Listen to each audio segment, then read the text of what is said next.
Well, thank you so much, Doug, for the wonderful and very warm introduction, and thank you all for having me here today. I'm really excited to be here. I must say, though, that I found already that Melbourne is a very dangerous city. I came from New Zealand, where I had the great pleasure of speaking at the 2 events they did there in Auckland and in Wellington.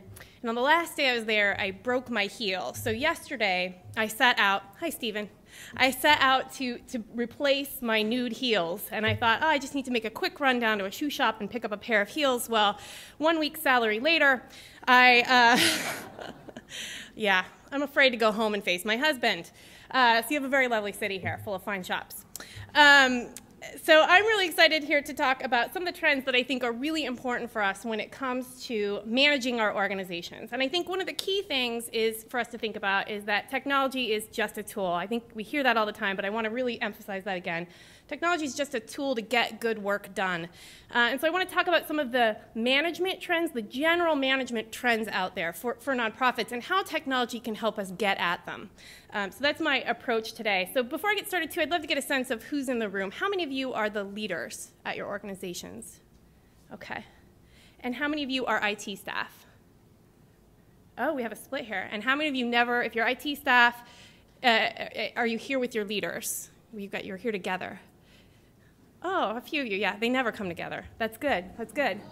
All right, keep that up. All right, so here's the thing that really inspired me to do this work. So as Doug mentioned, I've been at NTEN, the nonprofit technology network in the States, for a number of years now. So much so that my mom said to me the other day, wow, you've really gone gray. I just noticed. I've been there for a number of years, and when I first started, about the same time, a gentleman named Brian Gallagher took over as the CEO of United Way, one of the biggest charities in the United States. And when he came on board, he made a number of controversial moves. He really changed up how they provided funding to the organizations that they work with in their network. There was a lot of hubbub, a big flap about it. And he said, basically they were scaling back, supporting a very wide number of charities and instead focusing on the organizations that worked in particular areas. And he said at the time in a newspaper article, the fact is that if positively changing people's lives and conditions in their communities was directly related to the number of nonprofits, we'd be a lot better off right now, essentially, right? If the sheer number of nonprofits is what mattered, we'd be further along. What he was trying to say is, it's how we manage our nonprofits and how we do our work that matters, and that's what United Way wants to focus on. And I found that really inspirational, and it drives a lot of what I want to do in my work. I do think that, in fact, technology is a key to helping our organizations not only become more efficient, but become more effective, that technology can be part of that solution, that we're using tech out there in the field to do all kinds of amazing things now, and we have a lot of possibility. So that's what I want to talk about. So here are some of the trends that I think are important. The first trend is letting go of what doesn't matter. And I think we see the cloud as a big driver of that. Let me explain what I mean. So this is a wonderful chart that was put together by a now board member of mine, Ed Granger-Happ, who at the time was the CIO of Save the Children, one of the largest charities out there helping kids around the world. So Ed comes in as the CIO, and what he determines is that he's spending a lot of his time doing stuff that he doesn't really want to do. And there's a couple of reasons that Ed doesn't want to do it. First of all, Ed's really smart, so he gets bored really easily. But the other reason he doesn't want to do it is he doesn't think that it actually serves the organization well. Let me show you what I'm talking about. I'm going to use this fancy pointer, which, by the way, if you have small children, is very exciting, one of these things. They can never find their shoes, but then you can just go, they're right there. See? It works well. All right. So this is the pyramid that he developed. And what he found was that he was spending most of his time here down at the bottom of the pyramid doing stuff that he would call, at best, efficiency builders. He was working on keeping servers running, making sure that everyone could get their email, printing, right? That stuff that helps us just sort of do our work every day, that facilitates the work that we have to do every day. So he's spending the bulk of his time in the IT department working on that kind of stuff. What Ed really wanted to be doing was working at the top of the pyramid here, where we're using technology to actually become more effective. right? The stuff where we are able to take mobile devices out in the field to do our field work, right? So that people don't have to drive back and forth to the office to do their data entry. Where we're using video cameras out in the field to tell stories more effectively right there in the field. Those kinds of tools are the tools and strategies that Ed really wanted to focus on. But he never had time to get to the top of the pyramid because he was all consumed all the time with server maintenance. Any IT people in the room feel all consumed all the time with server maintenance? Okay, yeah, right? It takes forever. So, and Ed says, in fact, server maintenance is this thing. It's not mind-boggling work. How many of you find server maintenance to be the most thrilling intellectual enterprise of your entire life? Right.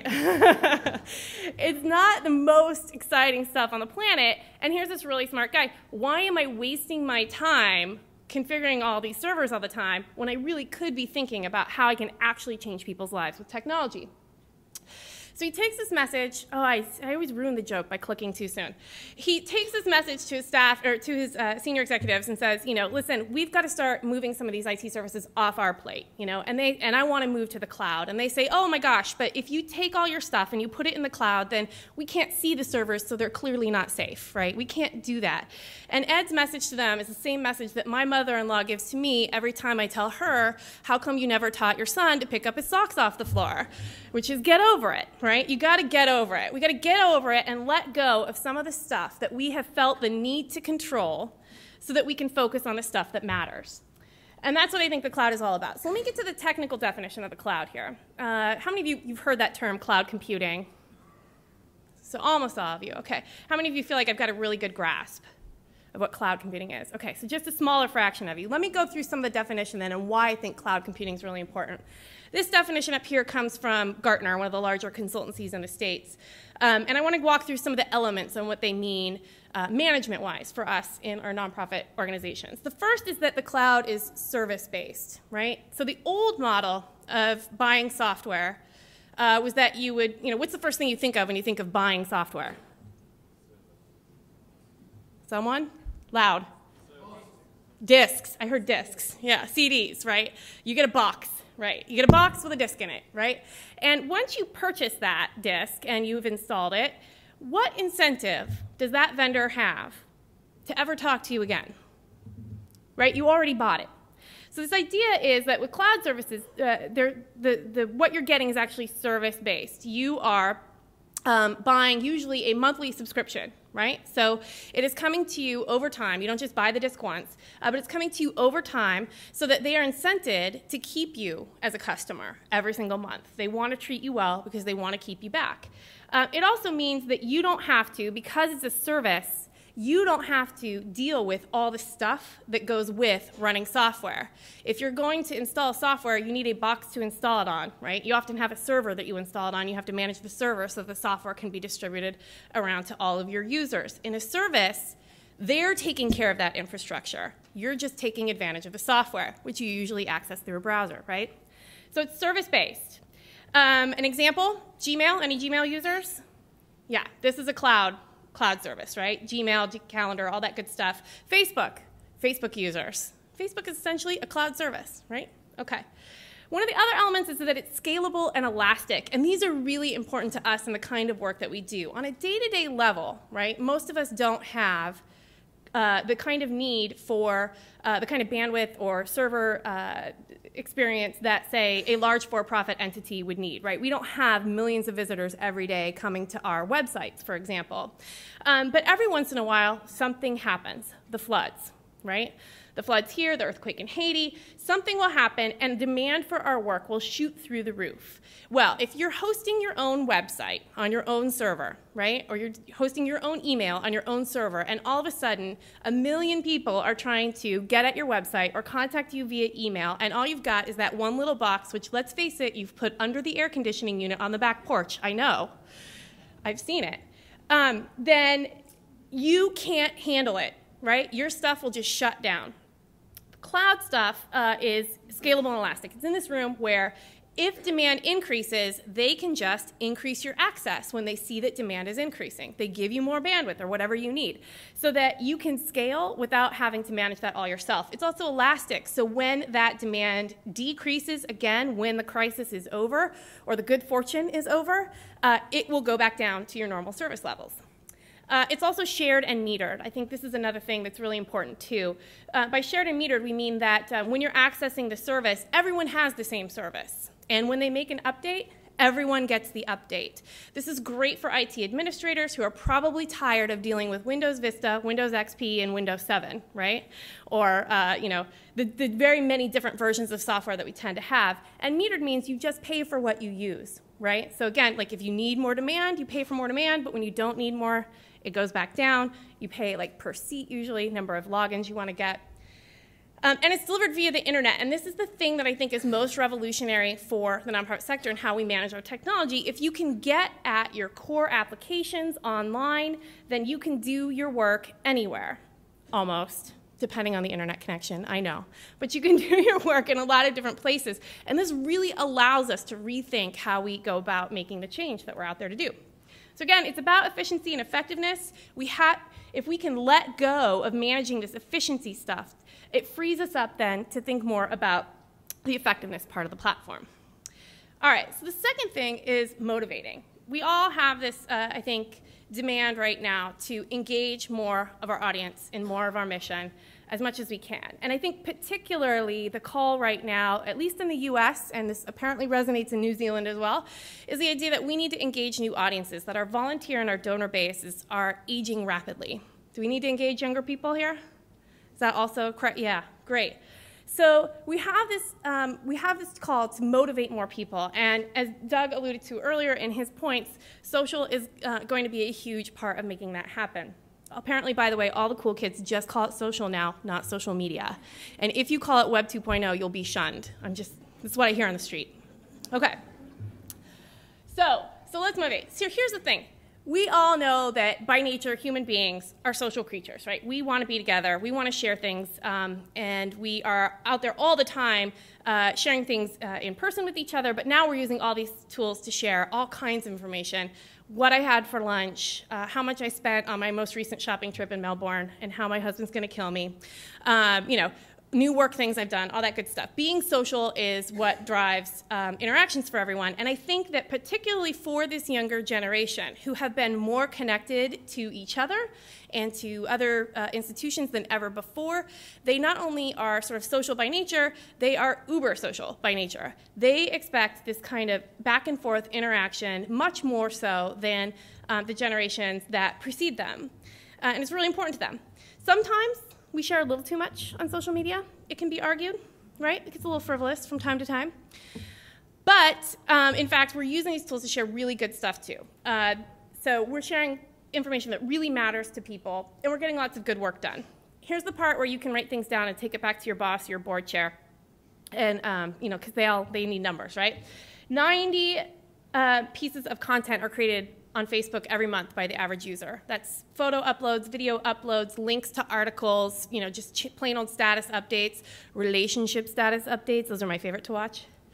All right, 90 pieces of content changing every month. 700 billion minutes spent per month on Facebook. Billion minutes. What could we do if we got all those back? 140 million tweets per day on Twitter, right? So this stuff is really being used, and it's actually getting some good stuff done. In the States, there's an app called Causes, which you can plug into Facebook, which allows you to do fundraising for your cause through Facebook. Not yet available in Australia, I think. But they've raised $30 million for nonprofits since their launch just a couple of years ago, right? So they've been around for a few years. They've already raised $30 million. A drop in the total fundraising bucket, but we're starting to see really smart things happen. So we can use it for fundraising. It's also really good for actually delivering program, right? So this is one of my favorite examples. A great colleague of mine, Manny Hernandez, started this nonprofit out of his living room called 2diabetes.org. And as you might guess, it is an organization that helps Latinos with diabetes to cope with the disease. So he built a website for them, only he didn't just build a website, he built a completely social website with a platform called Ning. Any Ning familiar people out there? Right. So basically he built like a little internal Facebook for just this community. And he uses all these social tools. He doesn't have a regular website, right? He doesn't have a direct mail campaign. None of the stuff that we would typically associate with doing our work. He only uses these social tools to connect people. And you can see he's using Twitter to do some really interesting stuff. He's sharing a really great resource up here. The first tweet says, do you have type 1 diabetes? There's some evidence that maybe a raw food diet might be able to help, and he's sharing a link, right? So there's that kind of information sharing that we do. And he's also sharing, he's also having conversations with people. So he's talking to his friend here, Grumpy JD, which I know does not help us take the internet seriously, but Grumpy JD, and says, it's really special that you're supporting your daughter in this way, right?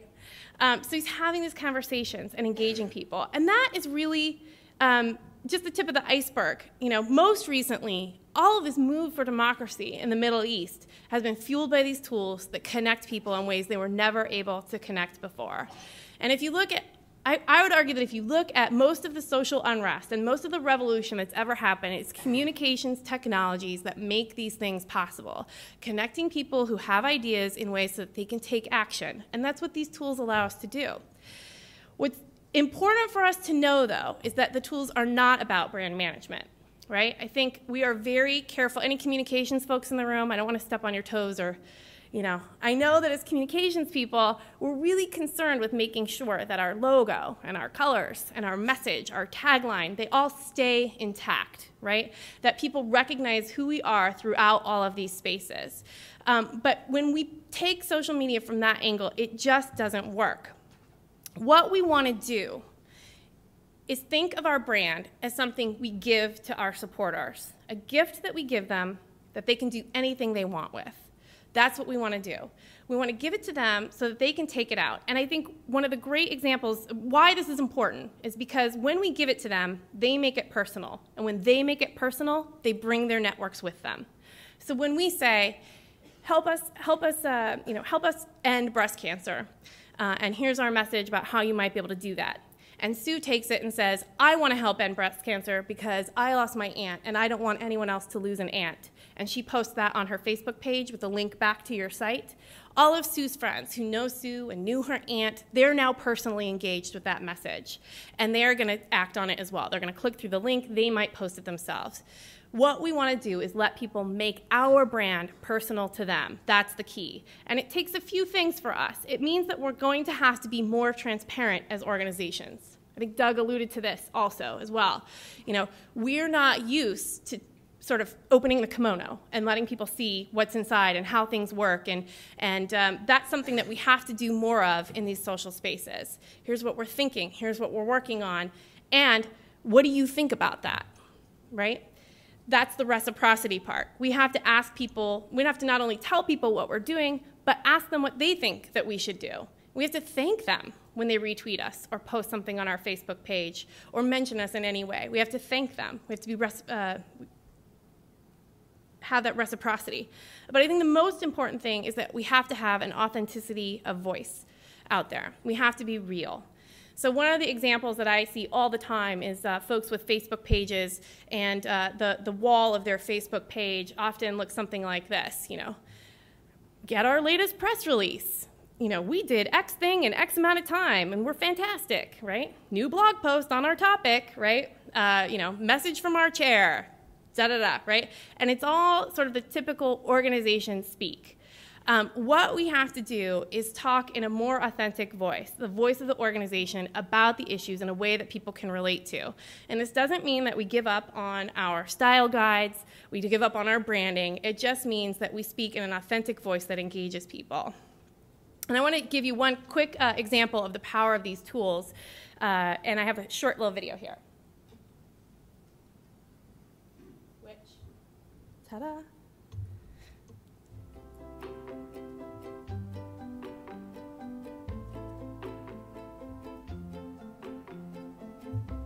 I was at the grocery store with my kids, and a woman in front of me was just very upset. She'd lost her wallet and had a big cart of groceries and couldn't pay for them. I tapped her on her shoulder and just said, hey, look, if I pay for your groceries, will you send me a check? I went on Facebook and I posted to my friends, just paid for a stranger's $207 grocery bill, and vacillating between feeling really good and very, very stupid.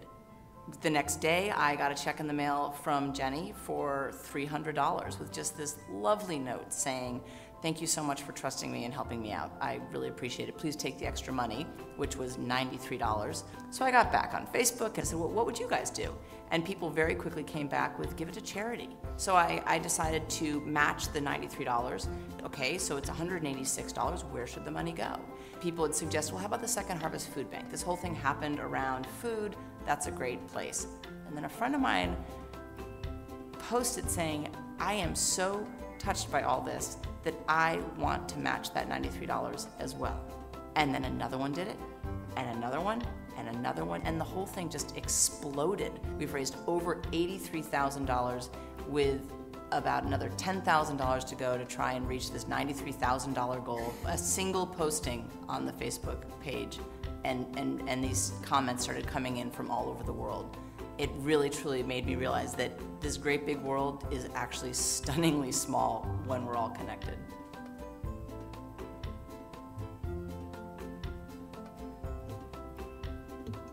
So since that time, they've actually doubled that goal. They've raised over $180,000 now for the organization, which is pretty amazing. And it happened because, this wonderful lady was able to take an issue and make it personal so that her friends could take part in it, right? And it would have been very easy for Second Harvest to step in and say, whoa, whoa, whoa, what are you doing here? Let's get our proper logo on there, and this is how we talk about this issue, right? It would have been very easy for them to step in, but they let her do it. They let the community say what they wanted to say and get engaged in the way they wanted to say. They let her take their story and make it personal, right? And that's the power of these tools. So, the next trend, collaboration. How many of you feel like you're being told from everyone that you have to collaborate now? Oh, just 5 of you. Okay, well, this will be good. All right. Collaboration, I think it's very key, especially in a down economy. We see this desire that we need to work more, but mostly I feel like even outside of the current economic situation that we're in, collaboration is key for us to actually solve the problems we're working on, right? We don't end hunger just by handing out food. And so I think that that's a really key management trend for us to work towards, and I think one of the things that can drive that for us is data. I'm trying not to say it like a crass American. Data. All right, data. Okay, so this is how we typically think of collaboration, I think, right? Sometimes your best option is to say, this is all her fault, right? This is how we typically approach collaboration. It's really, really hard to collaborate well, and I know that that is mostly has nothing to do with technology. It has everything to do with psychology, right? Collaborating is very difficult. But the fact is now that there used to be some technical limitations to how we could collaborate, but we have so many tools now that help us get over that 10% that we have to take advantage of them. So we've got Google Docs, for example, and Office Live, right, that allow us to collaborate on documents with people from around the world. We have these fantastic video conferencing tools that are built into even our mobile phones now that allow us to not just do that awkward phone call thing where nobody quite knows when it's their turn to talk, but actually see each other face to face and what kind of reaction do people have when you're speaking. So we have these great tools. And so the technology barrier is gone now. These tools work really well. What we have to think about now is how do we leverage the resources that we have, and one of our greatest resources is data to help us collaborate more effectively. So I have 4 calls to action, and I have to say, as nerdy as this is, it's probably the thing I feel most strongly about. So I love this part. I have 4 calls to action for nonprofits in the world to think about. The first is to understand your own data better. This is just incredibly important that we are better analyzers of our own data, that we understand what our work is much better. And I think that we can do a lot of very simple things here.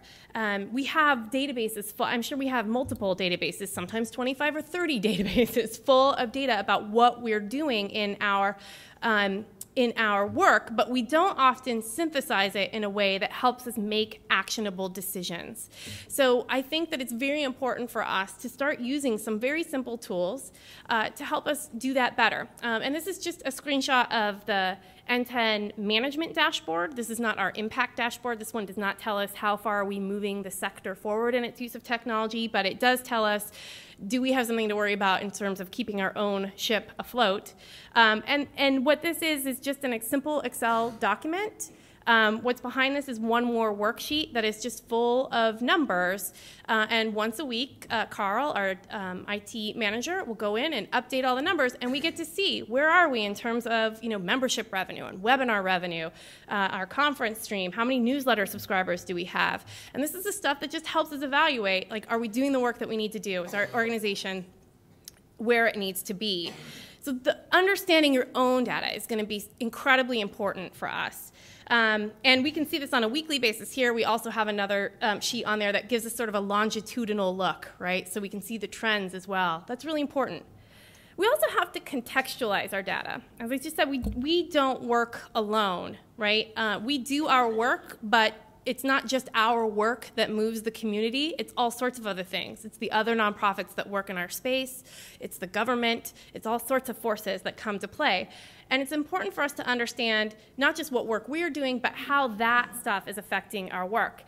This example is a site called EveryBlock, which is in the States. I couldn't find a really good nonprofit example for this, so if you have one, come tell me. But what I want to talk to you about, just to illustrate the idea of context for your data, what you can do in EveryBlock is you put in your address, and then it breaks it down to that one block that that address is worked on. And what they're able to do is pull in data from a variety of sources, so you get a full suite, like a whole picture of what's happening at that block at any given time. So they're pulling in data that's freely available on the web, for example, tweets, right? Which if you tweet from your phone on Twitter, it's often geotagged. If you upload photos from your phone, they're often geotagged right down to those tiny little GPS coordinates. Those are available. You can pull those from Flickr and from Twitter and feed these into this EveryBlock application, so you can see what people are saying and taking pictures of in EveryBlock. But he's also working with the city governments to pull in data from their systems. So he's getting information like liquor license permits and crime reports. Interesting to see how those two go together, right? That's what I mean about contextualizing data. When you pull in a variety of data sources, you have a much better understanding of not just the work that you're doing, but what is happening to impact that overall. The third mandate is to visualize our data better. I think that we tend to do this thing in the nonprofit sector where we say, clearly we have a problem. Let me tell you why. Bullet point 1, X% of blah, blah, blah are dying every year. Bullet point 2, if we fed $30 million at the problem, it would increase the survival rate by Y%, right? Bullet point 3, and we do this thing with percentages and bullet points, right? And that's sort of the way that we tend to communicate data to the stakeholders that we work with, is these bullet points. Or we use the dreaded Excel pie chart. I never want to see another Excel pie chart as long as I live. They are my nemesis. Are they nemesi if they're plural? Okay. So we have to do a better job at communicating our data to our stakeholders. It is imperative because the issues that we work on are not simple. They cannot be summed up in 3 bullet points, right? They cannot be communicated with a percentage sign or a simple pie chart.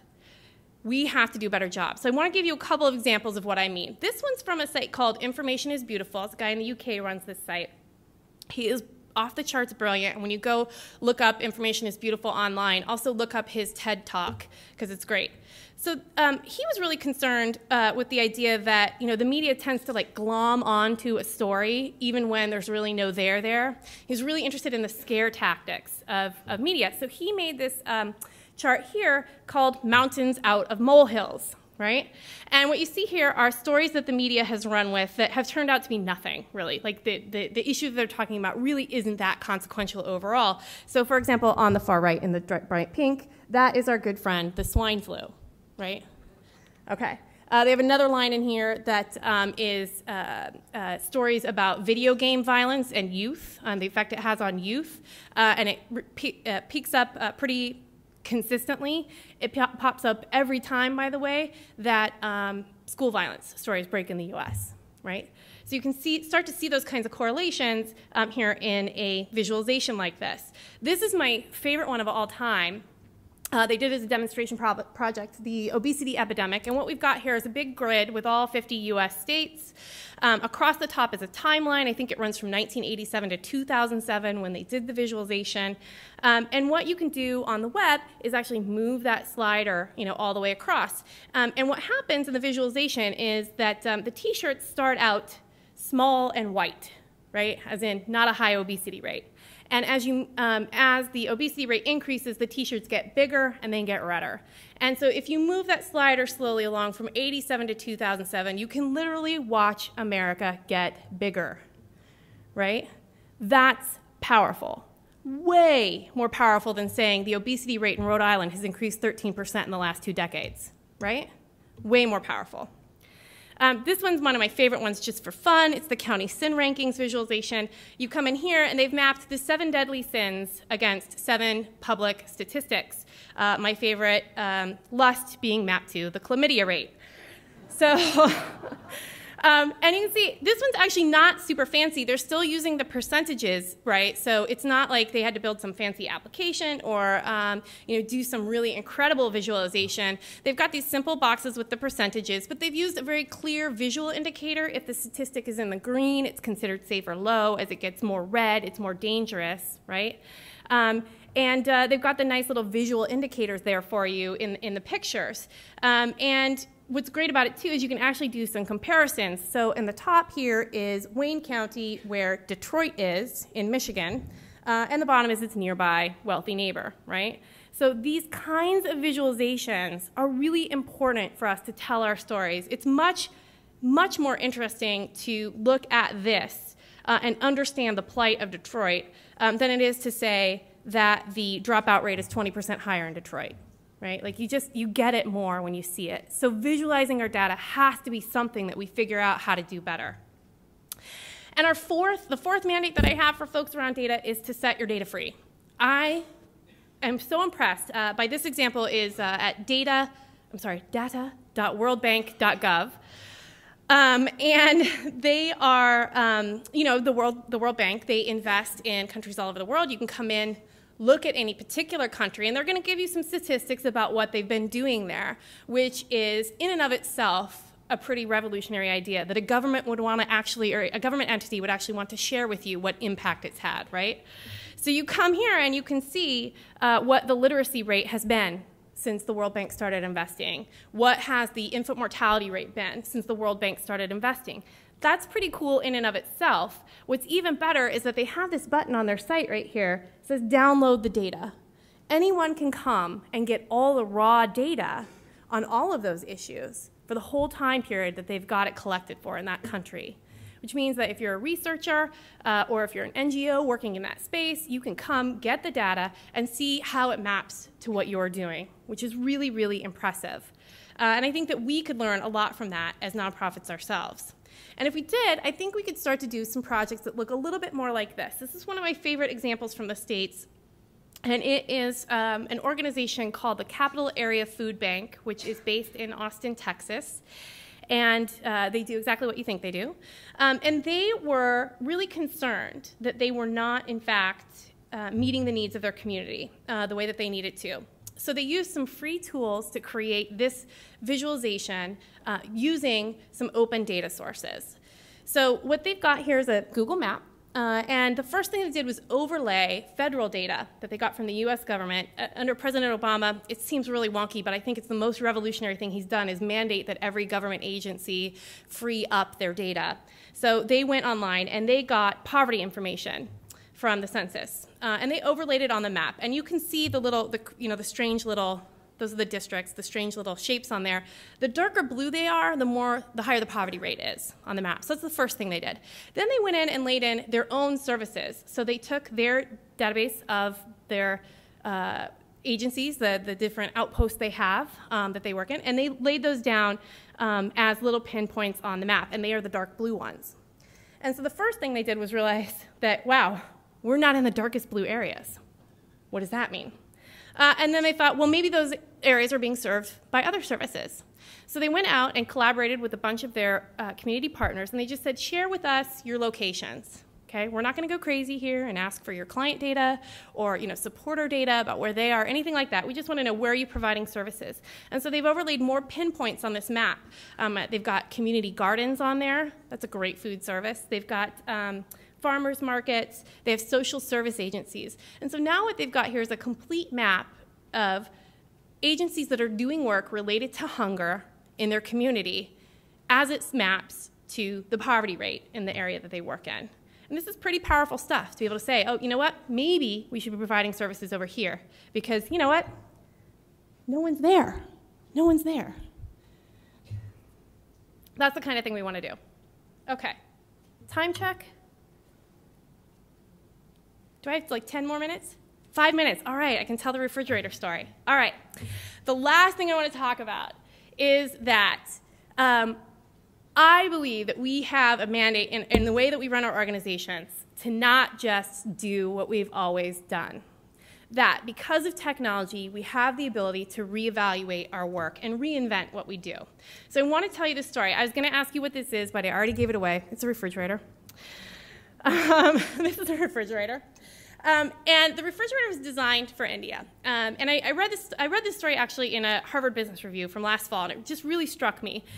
All of these companies are really focused on emerging markets right now, right? This idea of how do we serve people who have some money but are pretty poor in these emerging markets. And India is sort of the great petri dish for all of these experiments, right? When we look at India, you can get sort of the rate of how much money they make. You can see there's a lot of rural areas where there's a lot of poverty. And the way that they attacked, a lot of these large manufacturers attacked the question of getting people refrigeration was pretty interesting. So the idea is that if you are fairly poor, you don't make a ton of money, and you live in India, one of the things that is a problem, obviously, is hunger, is nutrition.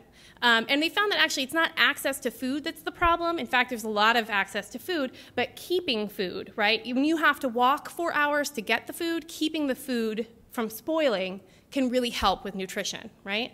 So all of these companies are really interested in how do we get refrigerators out to these folks because then they can keep their food for a little bit longer, and it's like this big win-win-win, right?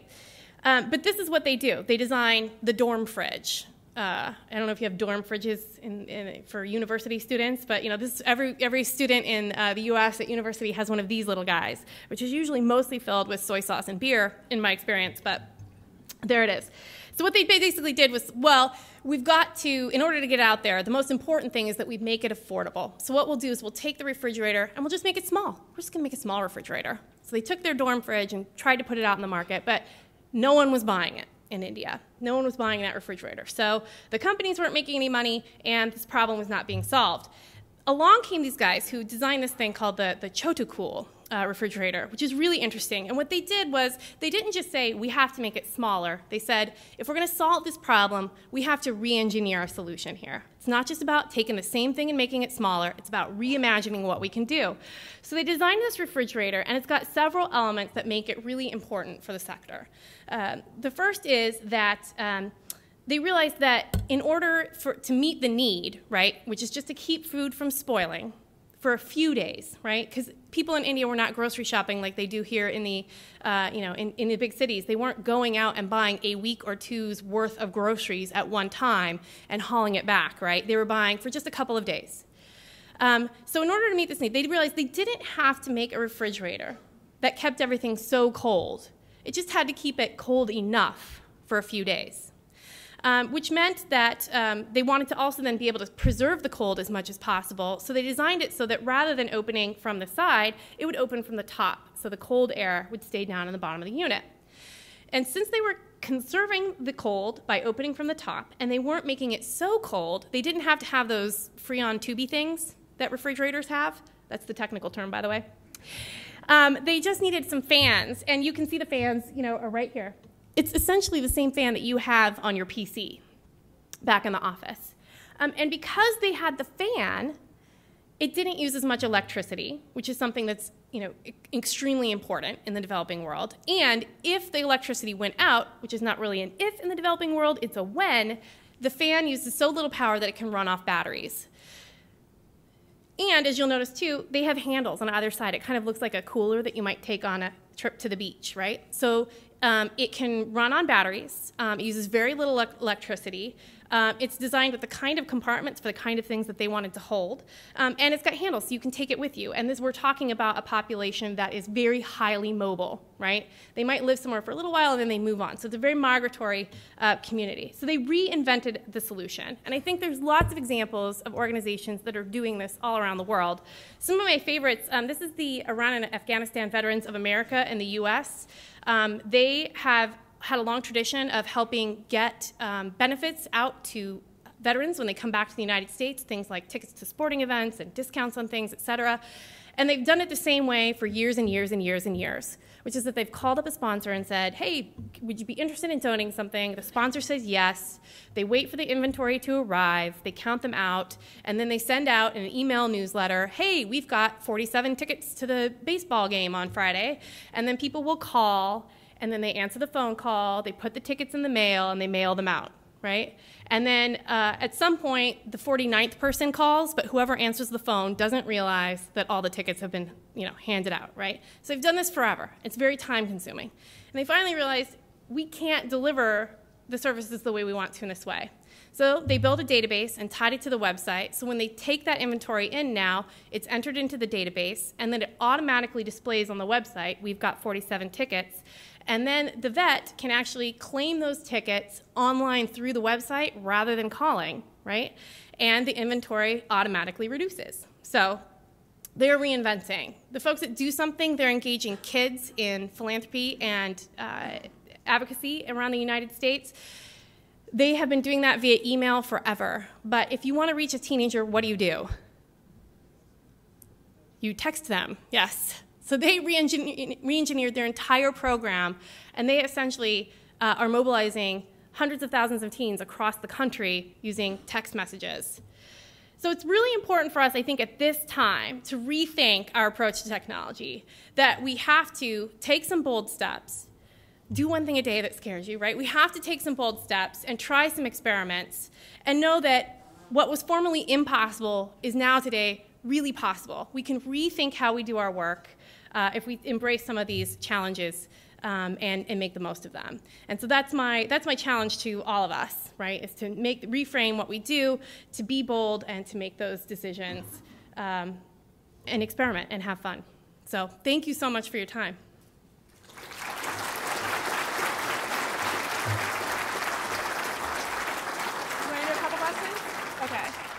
I think Doug said if there were a couple of questions, I was allowed to take them. Excellent. I think Simon has a mic if anyone wants to. Don't be shy. Oh, right over here, Simon.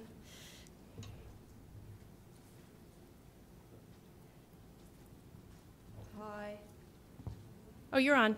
Am I on? Yep. Oh, good. I'm doing the one thing that scares me, right? Okay. Hi, Holly. I'm Aileen from Homelessness Australia. How are you? Thanks for that. It was beautiful.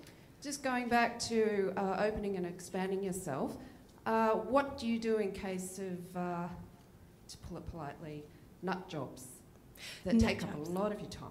Mm-hmm. So I think I assume that you're referencing social media when you put something out there and then people go a little bananas with it, right? Okay, so very quick story. In the United States, we have this organization, the ACLU, the American Civil Liberties Union, which is funded on the idea of promoting free speech in America, right? So like 5 years ago, they get a new executive director, Anthony Romero, who comes in, and at that point, they had started a blog. They had it on the site, but the communications team had sort of hidden it down, like layers under the site. And Anthony comes in and he says, I think the blog's great. Let's move it to the front page of the site. And they said, are you really sure that you want to do that? And he said, yeah, I totally think we should do that because people can comment on the posts and stuff and we'll have better engagement. And they're like, there's two sides to engagement, right? But he insists, and they move it to the front page of the site. Well, then one of the issues that they work on occasionally is gun control in the U.S. And there was a case that they were not working on that went to the Supreme Court, and they weren't working on it because they were really focused on Guantanamo. And it was well-resourced already. But it goes to the Supreme Court, and the idea is, can we ban semi-automatic rifles in the District of Columbia, right? And the Supreme Court says, no, in fact, you cannot. Right?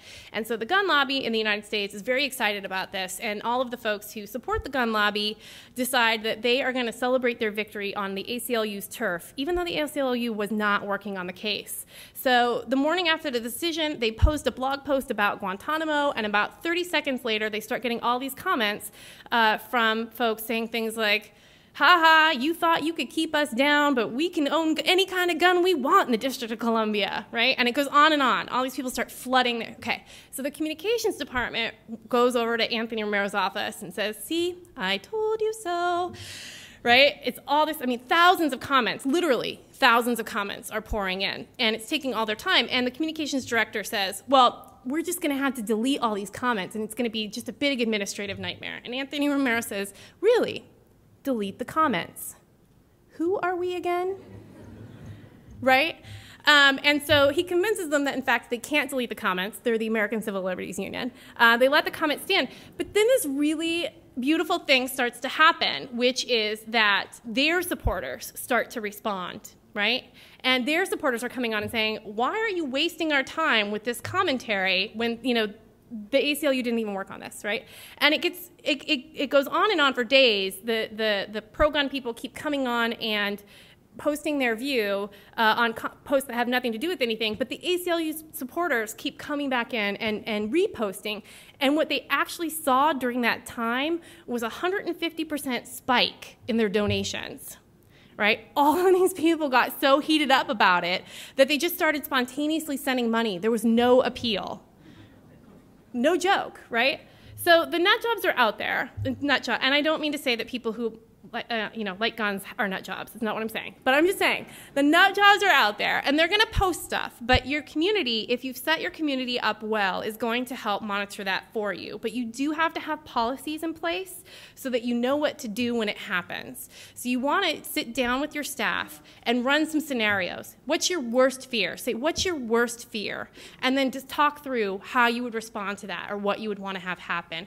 And make sure that that's a group consensus so that everyone's bought into it. So that's what I'd recommend. Yeah.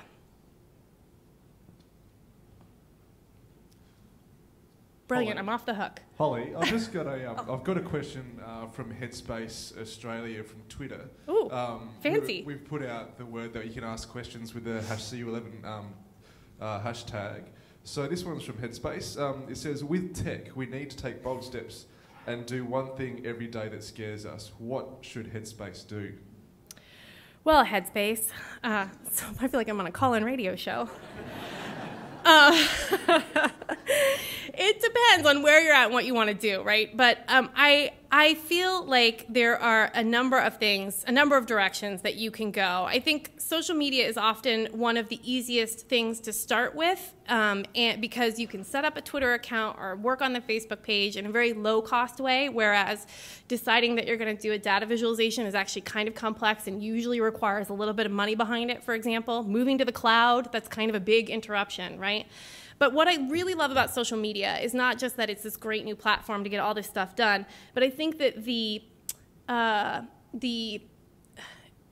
nature of social media means that our organizations have to transform from the inside out. We have to become more transparent and open and working from a ground up as well as a top-down way. So I think social media is such a great place to start because in the process of adopting social media, you often transform how your organization works and it opens you up to all of these other ideas. So I just think it's a really interesting place to start. Thanks. Yeah. One right here? One more. Okay. Hi, my name's Liz. I'm from Wild Mountains. I'm just curious. I look at my organisation's data, and you were saying that we should understand our own data better. Could you give me any ideas on where I could start looking so that I could get more of a understanding of what I should be looking at in data? Yeah, so how many of you feel like, oh my gosh, there's so much data at my organization, I don't even know where to start, right? You've got like 3 or 4 main databases, plus everyone keeps their own little Excel files of things, right? Plus you've got things like Outlook, address books, those are all data sources, right? There's so much data to look at. And so I think the key thing is not to worry about what data should I look at, it's to think about what, when someone comes to you and says, you know what I'm really wondering is blah, blah, blah, blah, blah. Take that business question, right? Take that business question and really use that as an opportunity to unpack the data behind it, right? So when someone says to you, gosh, how many of our clients are coming back, right? Use that question as the opportunity to unpack and really start to understand your data. And as you do that, you'll gain the skills so that you can start to apply those across multiple things. Was that helpful? Yeah. So use those business questions for sure. All right. Well, thank you again so much. My husband's required by law to listen to me, but you are not. So I really appreciate you being such a generous audience. Thank you.